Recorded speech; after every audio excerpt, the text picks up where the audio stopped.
Happy Friday and good afternoon, everybody. This is Dr. Carlson with Northbound Chiropractic. Today, I want to answer a question that I get a lot, and it's what is an adjustment? What does an adjustment do? Why is my chiropractor adjusting? What's the purpose? So we're going to try to briefly answer that as best we can.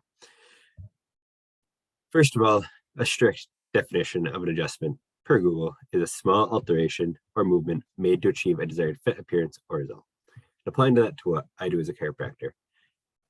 This basically means that an adjustment involves putting a force into a joint that's not moving like it's supposed to help restore motion, among some other things that we'll talk about.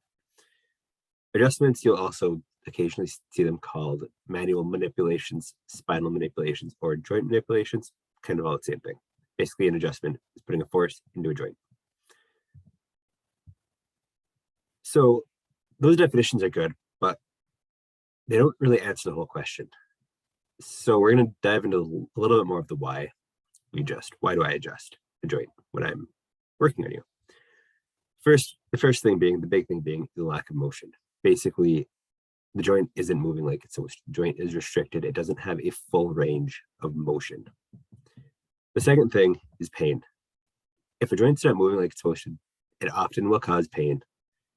And by adjusting it, we can help to relieve that pain, both physically and neurologically. Talk about that a little bit more.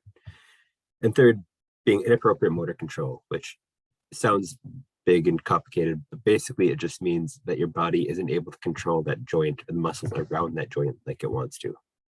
It's not, there's something haywire, something isn't getting communicated. Their body is struggling to make that connection. So we're going to dive a little bit deeper into each of these. The first one being lack of motion. So anytime a joint in your spine is immobilized, or any joint in your body for that matter, like your shoulders, hips, knees, elbows, wrists, ankles, feet, anytime any of those are stuck, anytime they're not moving, we develop these things called adhesions. Adhesions are basically bands of fiber that limit motion. So if you look on the left over here, you can see in here that we have a joint. This is looking at a joint in your spine. And basically you can see this picture on top is all nice and clear. It's smooth, it's pretty, it's what we like to see. If you look at this picture on bottom, you see that it's a lot less smooth. And then you can also see this big band of fibrous tissue over here. We don't like to see that. That is what we call an adhesion. Basically, when you don't move, the proteins, you have a bunch of proteins floating around in this joint space to help to lubricate it when you do move. But if you don't move for a while, if you stay still, if you're immobilized, if you're sitting on the couch watching TV, what can happen is that the proteins in these joints they gum up, they gel up, they come together in ways they're not supposed to. They're supposed to be suspended in a liquid like this. But if that liquid isn't getting jostled around, if it's not moving, those proteins kind of come together. They kind of gel, and you get this adhesion. It forms a nice big band, and suddenly the proteins that are supposed to be lubricating your joints aren't anymore. Now they're forming a band, they're holding that joint in place, which contributes to the lack of motion. A key thing to note when I'm talking about this is your bones are probably not out of place or misaligned when we adjust you. A lot of people talk about it like that. A lot of people say it like that. It's an easy way to visualize, but that's just not exactly what's happening. Your bones don't necessarily move out of place, not supported by the current research. The current research supports this lack of motion theory anyway. So that's lack of motion. These big adhesions, we don't like those. When you adjust someone, when I adjust someone, these adhesions go away. They get smaller, they decrease. The force put into that joint helps to break up these proteins in a way that regular motion just doesn't seem to. We don't really know why. An adjustment we do know is a little bit more, it goes outside of your normal range of motion just a tiny bit. It's still in a safe space of motion, but it's just a little bit extra, a little bit more than you can do yourself. So when you get into that little extra space, then this adhesion disappears. So that's what we like to see. That's one of the big reasons that we adjust, is to decrease the adhesions and restore normal motion. The second thing we talked about was pain. So one of the reasons that we adjust is to relieve pain. So when you get pain coming from somewhere in your body, all pain signals enter through your spinal cord. They all go into your spinal cord. So they all go into your spinal cord and make their way up to the brain, where you actually feel the pain. If the pain signals never get to your brain, you won't feel the pain. You won't notice the pain, because your brain is what makes you aware of what's going on around you.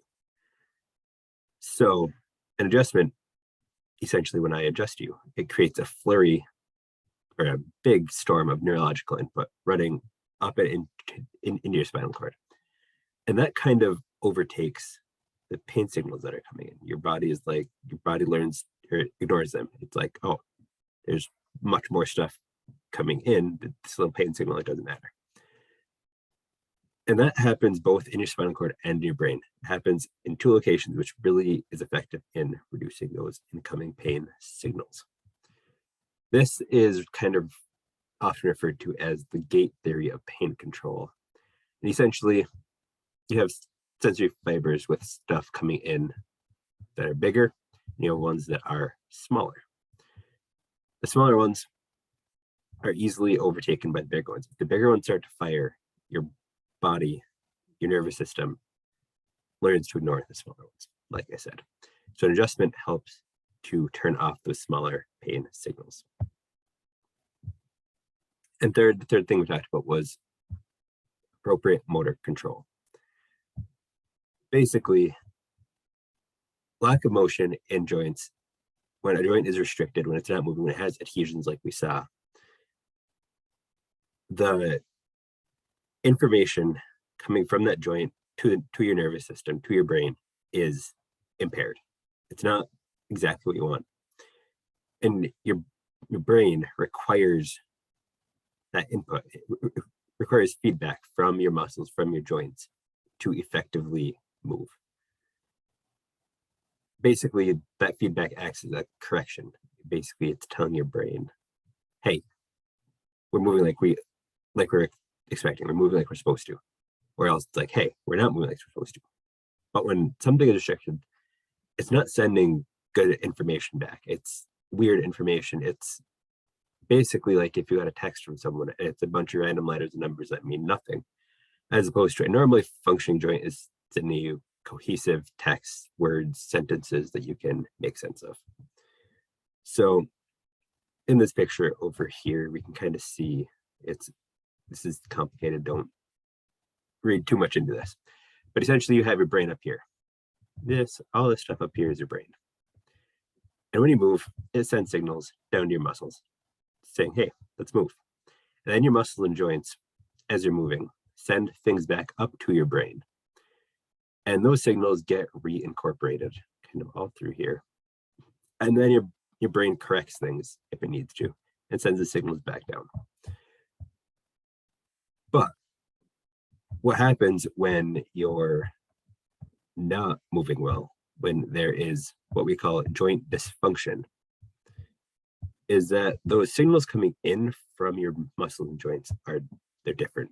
They're impaired, they're weird, like I said, which then ultimately changes how your brain processes the signals. It doesn't get the appropriate feedback that it needs, and we end up with altered motor control, which is just not ideal, because altered motor control leads to altered function of your body. Your body's not moving like it's supposed to. Things aren't gliding together like they're supposed to. Your body's not, it's not moving, it's not in conjunction, it's disorganized, which can lead to altered function, pain, disability.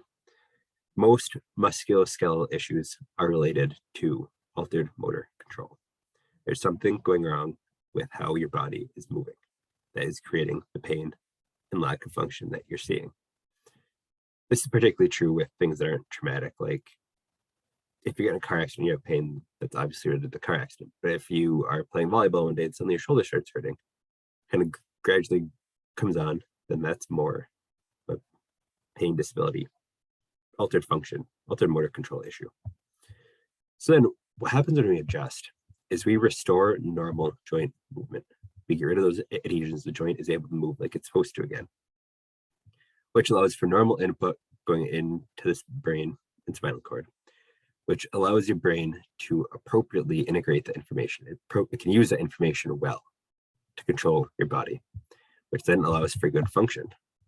It's basically you correct the thing that's going wrong, and it's just a great fix for that motor control.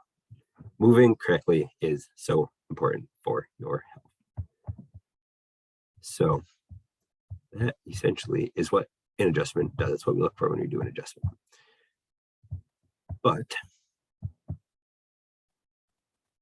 I also want to talk about what an adjustment is not, probably is not. An adjustment is not a crack. The crack that you feel, that you hear when you get adjusted has nothing to do with any of these effects. Sure, it might sound nice for some of you. Some people don't like the crack, some people do. But the crack is just a release of joint, or a release of gas from your joints, like when you crack your knuckles. It has no therapeutic benefit. There's nothing to say that when you get adjusted, if you crack or if you don't crack, there's no relevance. The big thing is that movement and that neurological input. I also said earlier, when we're adjusting, we're not putting bones back into place. We're not moving bones from a weird place back to where it should be.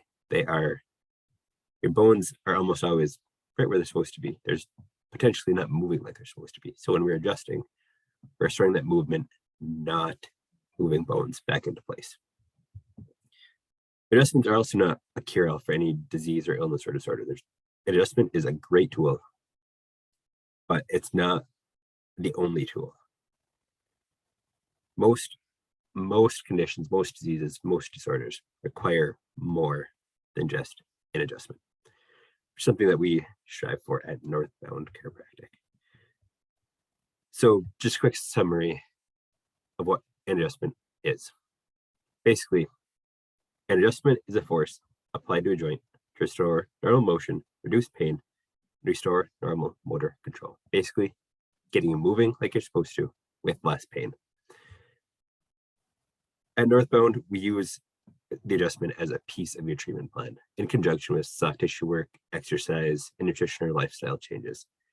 Basically, an adjustment is great, but the effects typically are not permanent. So by using soft tissue work like massage techniques to help loosen up your muscles, stretching, exercise helps strengthen your muscles, and other nutrition, lifestyle, posture, work style changes, we can help that adjustment hold much longer and get you much better results much faster. So yeah, that's what an adjustment is. If you have any questions, feel free to let us know. Otherwise, have a phenomenal weekend.